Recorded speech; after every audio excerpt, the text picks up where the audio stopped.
IPL 2026चे mini ऑक्शन्स अबुधाबीमध्ये December 15-16 पार पडलं, ज्यात 10 IPL संघांनी मिळून एकूण 215.45 कोटी खर्च केले आणि 77 प्लेयर्सवर बोली लावली. यात 79 प्लेयर्स हे अनसोल्ड राहिले. हे ऑक्शन मिनी होते, म्हणजेच संघाने रिटर्न केलेला कोर प्लेयर्स सोडून नवीन टॅलेंट्सवर बोली लावण्यात आली. या लिलावातील सर्वात महागडा खेळाडू ठरला Cameron green. Kolkata night riders संघाने त्याला 25.20 कोटी रुपयांची मोठी बोली लावत आपल्या ताफ्यात सामील करून घेतले.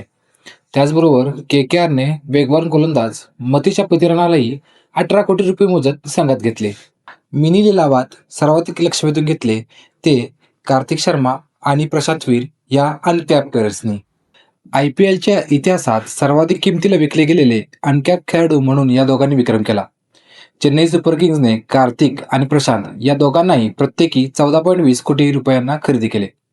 विशेष म्हणजे या दोघांची मूळ किंमत केवळ 30 लाख रुपये होती.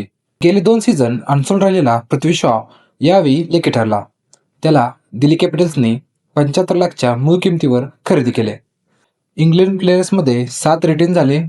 सॅम करन ट्रान्सफर झाला, पण यामध्ये 79 खेळाडू अनसोल्ड राहिले, ज्यात 48 भारतीय आणि 31 परदेश प्लेयर्स होते. या मिनी ऑक्शनमध्ये प्रत्येक संघाने आपल्या बजेटप्रमाणे बोली लावली.